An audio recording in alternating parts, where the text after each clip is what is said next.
My name is Sophia, and I'm 29 years old. I had two children, 8-year-old Mason and 6-year-old Lily. And for the last few years, I had worked very hard to build a quiet life for the three of us. Quiet was something I valued more than I ever expected. My childhood had been anything but quiet. I grew up in a family where disagreements were never really disagreements. They were battles. Someone always had to win, someone always had to be embarrassed, and someone always had to walk away feeling smaller than when they arrived. My older sister, Rachel, had learned early how to survive in that environment. She was louder than everyone else, more confident, more charming when she wanted to be. And unfortunately, she had always been very good at making people believe that her version of the truth was the only version that mattered. I was the opposite. I avoided confrontation. I apologized too quickly. I swallowed words that should have been spoken. For years, I thought that made me the peaceful one. After becoming a mother, I realized it had mostly made me an easy target. That Saturday, I was standing near the picnic table, cutting a hot dog into small pieces for Lily, when I heard my mother laughing. "That's exactly what I told her," Mom said. I looked up. She was standing with Rachel and Rachel's husband, Derek, near the grill. I couldn't hear the rest of the conversation over the music, but I noticed Rachel glance in my direction. Then Derek looked at me. Then my mother. The three of them suddenly became quiet. I felt that familiar knot forming in my stomach. I knew that silence. It was the silence that meant I had become the subject of a conversation. I tried to ignore it. I placed another piece of hot dog on Lily's plate and handed it to her. "Thanks, Mommy," she said. "You're welcome, sweetheart." Mason came running over from the yard. "Mom, Uncle Derek said I can throw the football with him." I smiled. "Go ahead, just don't throw it near the food." "I won't." He ran away before I could say anything else. I watched him join Derek and two of his cousins. For a moment, I felt completely relaxed. Then Rachel walked over. She was wearing a white sundress and sunglasses pushed onto the top of her head. She had a drink in one hand and that familiar expression on her face, the one that always made me feel like I had somehow walked into an argument I didn't know I was having. "Sophia," she said. I looked at her. "Yeah? Can I talk to you for a second?" I immediately glanced at Lily. "About what?" Rachel sighed dramatically. "Not everything has to be a big deal." I didn't say it was. "You're already getting defensive." I stared at her. I asked what you wanted to talk about. She looked around. Our parents were nearby. A few relatives were sitting at the patio table. I noticed my mother watching us. Rachel lowered her voice. "It's about the house." My stomach tightened. "What about it?" "You still haven't signed the paperwork." "What paperwork?" Rachel gave me a look. "The paperwork Mom sent you." "I never received anything." "Yes, you did." "No, I didn't." Rachel took The drive home was only 22 minutes. I knew because I watched the numbers on the dashboard clock change as I drove. 4:47, 4:48, 4:49. I kept both hands on the steering wheel, even though my right hand was shaking. My cheek still hurt. Not badly, not enough to need medical attention. But every time I swallowed, I remembered the sound. That sharp, humiliating crack. My daughter Lily sat in the back seat, crying quietly. My son Mason was beside her. He wasn't crying anymore. That almost worried me more. Mason had always been sensitive. He cried when his teacher raised her voice. He cried when his favorite dog in a movie died. He cried when he lost his first tooth because he thought the tooth fairy might forget him. But now he was sitting completely still, staring out the window. I glanced at him through the rearview mirror. "Mason?" He didn't answer. "Buddy?" "What?" "Are you okay?" He shrugged. That tiny movement broke my heart. I wanted to pull the car over. The next morning, I woke up before my alarm. For a few seconds, I didn't remember where I was. Then I felt the dull ache in my cheek. Everything came rushing back. The barbecue. Rachel. The slap, my children crying, the trust documents, the mortgage, and my father's voice. Your sister has been using your identity. I sat up in bed. The room was dark, except for the thin line of sunlight beginning to appear beneath the curtains. I reached for my phone. There were 6 new messages. 3 from my mother, 2 from Rachel, 1 from an unknown number. I opened my mother's messages first. Sophia, please call me. Then, your father is upset and not thinking clearly. And finally, we need to handle this as a family. I stared at that last sentence. Handle this as a family. I almost laughed. That was always what my family said when they wanted me to sacrifice something. When Rachel needed money, For several seconds, I couldn't move. The hallway seemed to shrink around me. My sister stood 6 feet away, crying quietly, while I held the empty trust folder against my chest. My phone was still in my hand. My father's call had disconnected. And one sentence kept repeating inside my head. Mom forged my signature. I looked at Rachel. Say that again. She shook her head. I shouldn't have told you. Rachel! I shouldn't have. Say it again. Her eyes met mine. Mom forged your signature. My stomach turned. I leaned against the wall. On what? Rachel looked toward the bedroom. I don't know everything. Then tell me what you do know. I can't. Why? Because if I tell you, you'll hate me. I almost laughed. Rachel, you slapped me in front of my children yesterday. Her face crumpled. I know. You threatened my family. I know. You blamed me for everything. I know. So tell me what happened. She wiped her face. You think I'm the worst person in the world. I don't know what to think anymore. That's fair. Rachel. She looked at me. Start talking. She took a deep breath. Then she walked into the bedroom and sat on the edge of the bed. I followed. I didn't sit. I didn't trust her enough to turn my back. She noticed. You don't trust me? No. She nodded. I deserve that.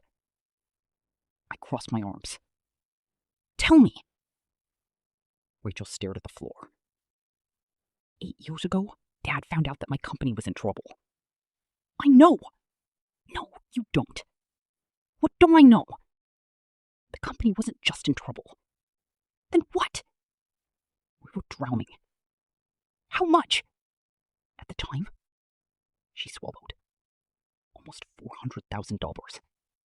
I stared at her. The investigator called me at 7:14 the next morning. I was standing in my kitchen, waiting for the coffee maker to finish, when my phone vibrated across the counter. The number was unfamiliar. I answered. Hello?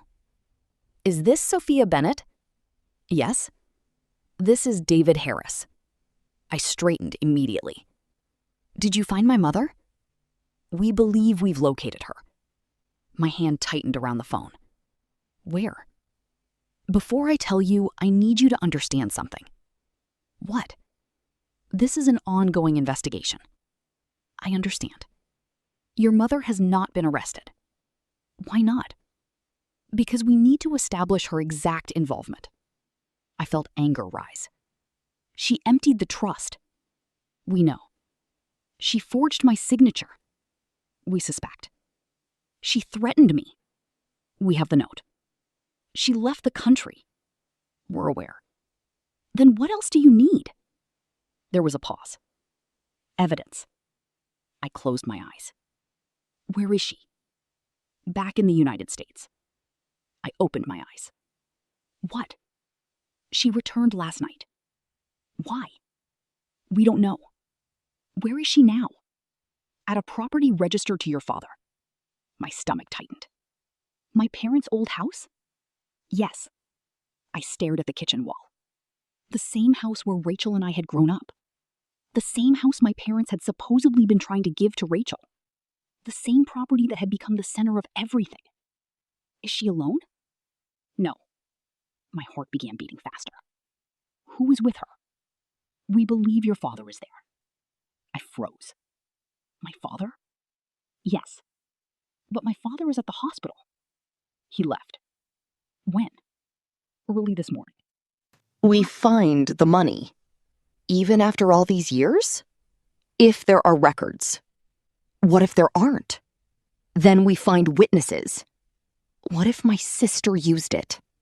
Then we determine whether she was legally entitled to it. I shook my head. She wasn't. Then we proceed accordingly. I looked at the house. My mother had disappeared inside. I can't believe this. I know.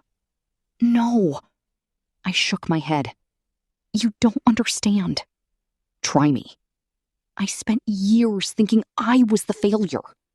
Michael said nothing. I thought Rachel was the successful one. I laughed bitterly. She had the company, the house, the respect. I looked at the front door. And I had nothing. You had your children. Yes. And you built a life. With nothing. Exactly. I looked at him. And all this time she was living on money that belonged to me. Michael nodded slowly. That would explain some things. What? Your parents' behavior. I frowned. What do you mean? If your mother knew about the inheritance, she may have believed she had a reason to control the money. I stared at my mother. For several seconds, I couldn't process what she had just said. My father. The man I had spent my entire life believing was the quiet, dependable one. The man who had taught me to ride a bike. The man who had held my hand when I was afraid of thunderstorms. The man who had stood outside my bedroom door when I cried after my first heartbreak. My father had stolen my inheritance? No, I said. My mother didn't move.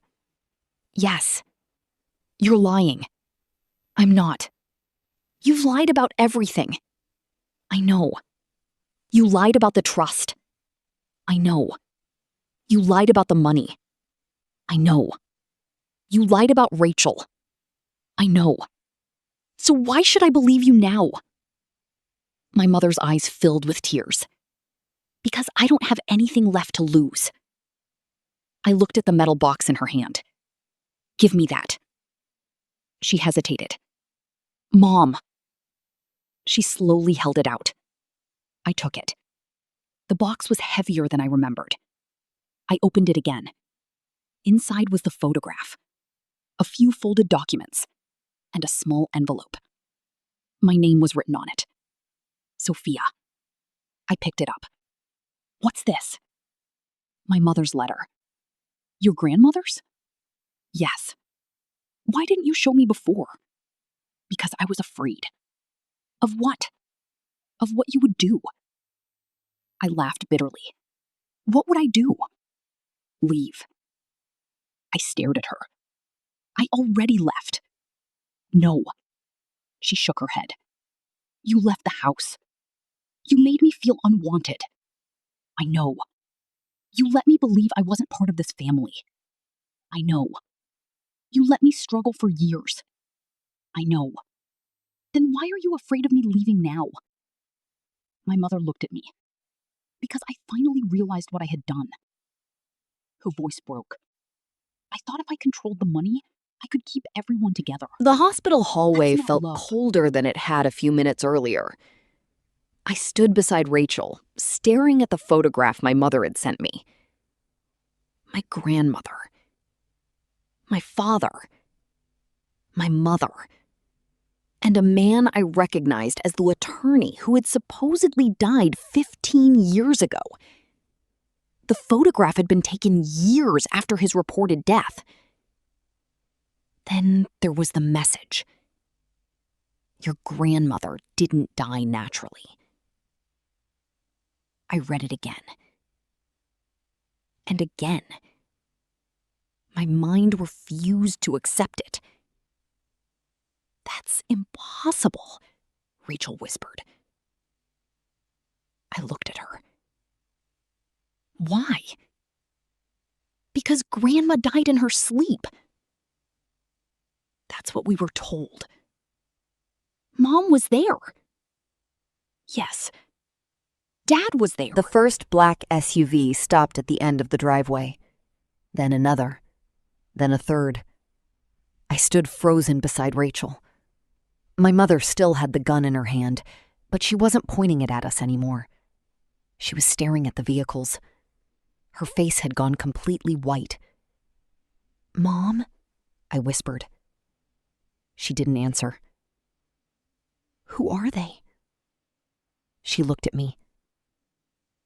"They're here for you." "Why?" His shirt was Because you're the torn. heir. Rachel ran to him. "Daniel!" He grabbed her. "I thought I'd never see you again." Rachel was crying. "What happened?" "Your mother." I looked at him. "She took you?" "Yes." "Why?" "She wanted